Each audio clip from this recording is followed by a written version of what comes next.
Vous vous souvenez du pacte écologique de Nicolas Hulot pour la présidentielle de 2007 ? Oui.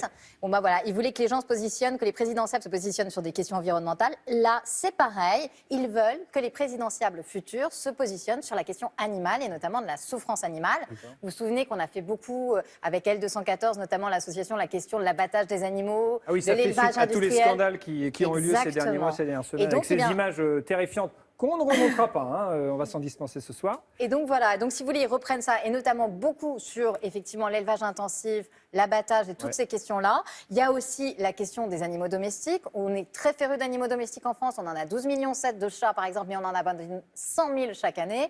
Voilà, donc si vous voulez, ils passent l'expérimentation, donc ils passent tout au crible, et effectivement, ils demandent à s'engager, et ils ont une tête de proue, ils ont quelqu'un qu'ils ont choisi en fait pour porter toutes ces questions, et c'est le moine bouddhiste Mathieu Ricard, qui est incroyable, qu'on a rencontré ce matin, qui nous a accordé une interview et qui nous dit que en fait, les 8 millions d'espèces animales qui sont avec nous sont nos concitoyens et qui ne supportent plus le massacre de ces animaux, et donc il nous en a parlé ce matin. On l'écoute.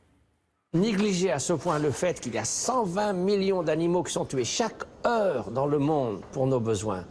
En une semaine, ça fait autant de morts que le nombre de personnes tuées dans la totalité des guerres de l'histoire de l'humanité. C'est quand même beaucoup d'animaux et beaucoup de morts. Donc là, si la cruauté est inacceptable, elle est inacceptable pour tous.